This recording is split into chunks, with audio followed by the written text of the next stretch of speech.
Hello students, welcome to Mother Miracle digital classes. मैं शुभम कुमार और आज का आपका चैप्टर है इंट्रोडक्शन टू HTML चैप्टर 6। तो चलिए स्टार्ट करते हैं।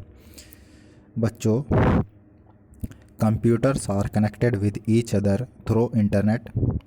जो कंप्यूटर्स होते हैं वो आपस में इंटरनेट के माध्यम से जुड़े होते हैं। Internet is a network of computer. Internet है कंप्यूटर्स का एक network. Different computers are connected to each other through main computer called server. जितने भी कंप्यूटर जो आपस में एक साथ कनेक्टेड होते हैं वो किसी मेन कंप्यूटर यानी कि किसी मेन कंप्यूटर, कोई बड़ा कंप्यूटर होगा जिसे हम सर्वर कहते हैं, उससे जुड़े होते हैं। Server stores websites which could be accessed by different users singing using internet connection. Server stores websites which could be accessed by different users using internet connection. बच्चों, जो सर्वर होता है वो वेबसाइट को स्टोर करके रखता है। मतलब जो भी आपका वेबसाइट्स होती हैं वो किसी सर्वर पर मौजूद होती हैं, स्टोर हुई रहती हैं इंटरनेट के माध्यम से, जो किसी भी कंप्यूटर से एक्सेस की जा सकती हैं। Website structure. A website contains different pages called web pages. The home page is the first page of every website. बच्चों, जो वेबसाइट होती है वो वेब पेजेस का कलेक्शन होती है। बच्चों, जो इंटरनेट का जो पेज होता है वो वेब पेज कहलाता है। और जो होम पेज होता है किसी भी वेबसाइट का, जब आप कोई भी वेबसाइट खोलते हैं तो उसका जो मेन पेज होता है, जो सबसे पहले खुल के आता है, उसे हम होम पेज कहते हैं। और वो हर एक वेबसाइट का पहला पेज होता है। It tells about the site. वो हम किसी भी साइट की इंफॉर्मेशन बताता है, साइट के बारे में बताता है।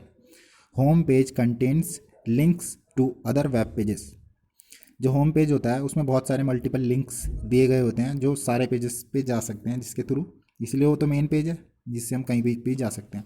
These web pages are usually created by HTML. जितने भी पेजेस होते हैं वो HTML में बने होते हैं। HTML is a language in which the web pages are written. जो HTML होती है बच्चों, HTML में एक भाषा है कंप्यूटर की जिसमें वेब पेजेस बनते हैं। जो कंप्यूटर का जो पेज होता है, इंटरनेट का पेज, वो HTML में बनता है। It is the hidden code that help us to communicate with other on the world wide web. जो इसमें ये एक हिडन कोड होता है जो हमारी मदद करता है हमारे कम्युनिकेट करने में world wide web. www world wide web से कम्युनिकेट करने में मदद करता है जो ये कोड होता है, hidden code. It is evolve from a simple language with the number of tags a complex system of markup which enables create a web page with animated images sound. बच्चों, इसके अंदर कुछ नंबर ऑफ टैग्स हैं जो markup है, जिस complex markup system है जो कि हमारी मदद करता है इमेजेस और साउंड ऐड करने में। हम उसमें साउंड्स ऐड, इमेज और वीडियोस भी ऐड कर सकते हैं। इमेज जो पिक्चर वगैरह, आवाज़ वगैरह भी ऐड की जा सकती है। अब आते हैं इसकी जो फुल फॉर्म है, hyper text markup language HTML की। अब हाइपर का मीन्स देख लेते हैं। It is the opposite of linear. यह रैखिक, मतलब एक, इसमें इसका मतलब ये नहीं है कि आप सिर्फ दो ही कंप्यूटर से कनेक्टेड हैं तो ये कनेक्शन हो गया। इसमें आप कहीं पे भी, you can go wherever and whenever, जब आप चाहें आप कहीं पे भी, कहीं किसी भी जगह एक्सेस कर सकते हैं किसी भी पेज से जो भी आप देखना चाहें। Text is a self explanatory, मतलब जो टेक्स्ट होती है, लिखावट, वो अपने बारे में खुद ही बताती है कि मैं इसके लिए बना हूँ, इस काम के लिए बना हूँ, आप मुझ पर क्लिक कीजिए। ठीक है, जैसे कि इमेज लिखा है कहीं पे, तो उसका मतलब ये है कि मैं, जब हम उस पर क्लिक करेंगे इमेज पे तो फोटोज ही खुल के आएंगी। अब आता है मार्कअप द प्रोसेस और result of correcting text in preparation of printing. बच्चों, मार्कअप मीन्स है जो टेक्स्ट की जो लिंकिंग होती है, इसका मीन्स उससे है जो हम टेक्स्ट है, जैसे कि कोई चीज़ लिखी है कि फ़ोटोज़, वीडियोज़, तो मतलब वो अपने बारे में खुद बताएगा कि वो किस प्रोसेस के लिए बना है। द प्रोसेस और रिजल्ट, मतलब जो कि वो क्या प्रोसेस करेगा, क्या रिजल्ट देगा हमें। Language, language it refers to the mode of communication between two web pages, मतलब ये एक तरह से माध्यम है दो वेब पेजेस को जोड़े रखने का। HTML has its oven rules and syntax, जो HTML है उसके खुद के कुछ वो रूल्स हैं और सिंटैक्स हैं। तो हम देखेंगे characteristics of HTML। The text which is use N HTML document is simple, जो HTML का जो डॉक्यूमेंट होता है वो बहुत ही सिंपल होता है, और जो वो टेक्स्ट मतलब लिखावट होती है, ठीक है, मतलब टाइप क्या होता है इंग्लिश लैंग्वेज में। HTML not is a case sensitive language. HTML जो है बच्चों आपकी, वो कोई केस सेंसिटिव लैंग्वेज नहीं है। अगर आप कोई उसमें कोई गलती करते भी हो, सिंटैक्स एरर, मतलब कोई गलती करते हो कि आपने कुछ चीज़ एक्स्ट्रा लगा दी उसमें, तो वो गलती स्वीकारेगा नहीं, आपका रिजल्ट शो करा ही देगा। In HTML you have no need to compile as in the case of other programming language. और ये दूसरी प्रोग्रामिंग लैंग्वेजेस की तरह बार बार, जैसे कि आपने सी पढ़ी होगी, C++, ये आपने ना भी पढ़ी हो कोई दिक्कत नहीं, तो उनमें क्या होता है बच्चों कि हमें बार बार उसे रन करवाना पड़ता है अपने कोड को। तो इसमें वैसा कुछ नहीं है, इसमें आप जब चाहे तब आप रन करा सकते हैं सेव करने के बाद प्रोग्राम को। It can be viewed on any type of computer platform, आप किसी भी कंप्यूटर प्लेटफॉर्म में अपने डॉक्यूमेंट को देख सकते हैं। It allows you to embed other scripting language to manipulate design, layout, text and graphics.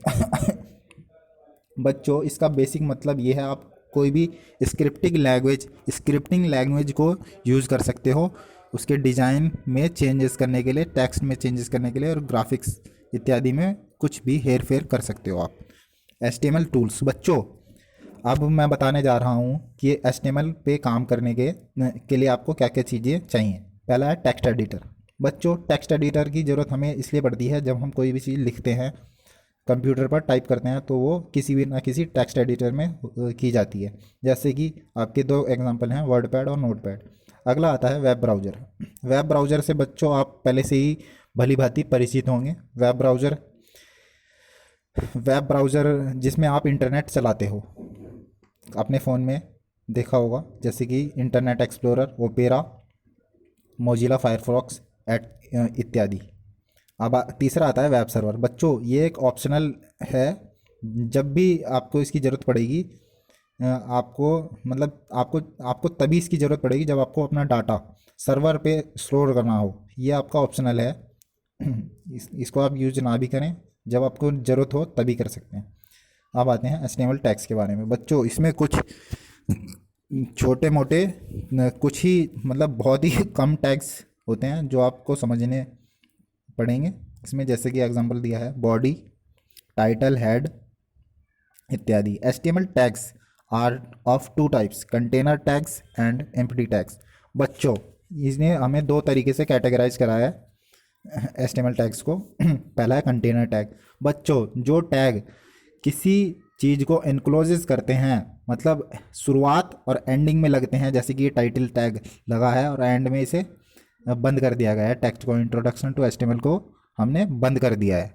तो टाइटल टैग शुरुआत में लगा एंगुलर ब्रैकेट के साथ, और बाद में टाइटल जो अगला वाला है उसे स्लैश लगा है। तो बच्चों ये जो टाइटल शुरुआत वाला है ये तो है स्टार्टिंग, और लास्ट वाला है एंडिंग। तो ये होते हैं कंटेनर टैग जो किसी टेक्स्ट को बंद कर देते हैं। एम्प्टी टैग बच्चों जिन्हें जो खाली टैग होते हैं उसे हम उनका यूज हम कहीं पे भी कैसे कर सकते हैं, उन्हें बंद करने की जरूरत नहीं पड़ती उन्हें, जैसे कि आपका HR हॉरिजॉन्टल रो के लिए, BR इत्यादि ब्रेक के लिए। अब आते हैं attributes. Attributes is use to define a characteristic of animal element and placed inside the element is opening tag. बच्चों ये एट्रीब्यूट्स होते हैं कुछ जिन्हें हमें टैग्स के अंदर यूज किया जाता है, छोटे मोटे, जैसे कलर के लिए, फॉन्ट साइज़ के लिए इत्यादि। अगला आता है वैल्यूज़। बच्चों जो वैल्यूज़ होती हैं वो न्यूमेरिक वैल्यू होती हैं, जैसे कि हमें फॉन्ट साइज बड़ा या छोटा दिखाना है, तो ये एग्जांपल देख लीजिए आप, जैसे 7 है, ये 7 क्या है, आपकी वैल्यू है, फॉन्ट की वैल्यू है, ठीक है, यानी कि आपका फॉन्ट 7px का होगा, पिक्सल का। अब आता है नेस्टिंग टैग। नेस्टिंग टैग्स बच्चों, ये nesting tag is use to place one set of tags inside another tags. ये एक सेट होता है जो कि आप टैग्स के अंदर यूज़ करते हैं। छोटे मोटे टैग्स होते हैं, बहुत सारे लगा सकते हो आप एक साथ, इसलिए इन्हें नेस्टिंग टैग कहा जाता है। जैसे कि बोल्ड, इटैलिक और अंडरलाइन के लिए